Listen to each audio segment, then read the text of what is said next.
হচ্ছে dried beetroot, heart পরিষ্কার করে, লিভারের চর্বি গলায় এবং এনার্জিও পাওয়া যায় এবং খেতেও দারুণ এবং কালারটাও অসাধারণ।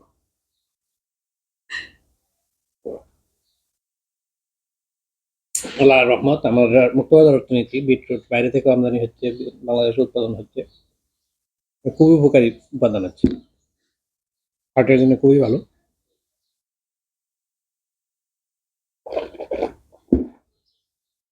আমরা যখন পানি খাই, পানি একসাথে টক করে না গেলে আস্তে আস্তে পানি খেলে আমাদের শরীর এই পানি গ্রহণের জন্য, আমাদের কিডনি এটাকে রিসিভ করার জন্য প্রস্তুত হয়।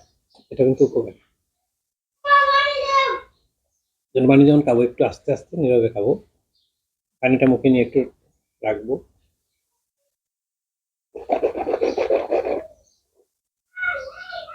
তাহলে পানিটা উপকারী বেশি হবে।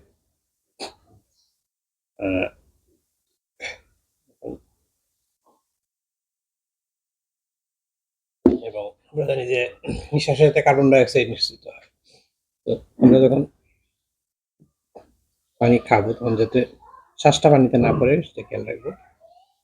একসময় ছোট সময় দেখতাম যে মানুষ যখন চা খায় তখন একটা ফু দিত, ফু দেওয়াটা ঠিক না, কারণ আমরা জানি যে ফোনের মধ্যে এইটার মধ্যে কার্বন ডাইঅক্সাইড, জাস্ট আমরা সরিয়ে চা খেয়ে নিব। এটা হচ্ছে হলুদ চা,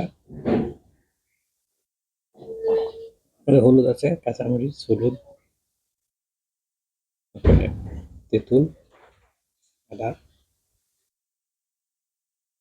এবং হাফ চামচ মধু দেওয়া আছে, টেস্টি।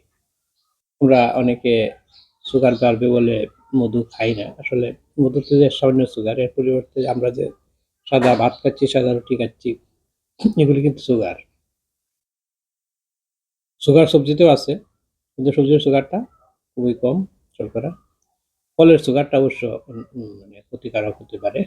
বিশেষ করে আমরা বাংলাদেশে ইদানিং প্রচুর বিদেশি ফল, যেগুলি প্রচুর চিনিযুক্ত, মিষ্টান্ন বেশি, এগুলি আসলে আমাদের বাচ্চাদের লিভারে যে চর্বি জমছে, ফ্যাটি লিভার, এগুলির অন্যতম কারণ অতিরিক্ত ফল খাওয়া। ফল সামান্য খেতে পারে, এতে প্রেশার, তাদেরকে বলা হয় ডাক্তাররা যে একটা একটা কলা খান পটাশিয়ামের জন্য, সবচেয়ে ভালো হয়। কলার যে সুগারটা, ওইটাও আসলে যদিও দেশি ফল, অর্ধেকটা কলা খাইলে পটাশিয়ামের অভাব দৈনন্দিন পূরণ হয়ে যায়। ধন্যবাদ সবাইকে।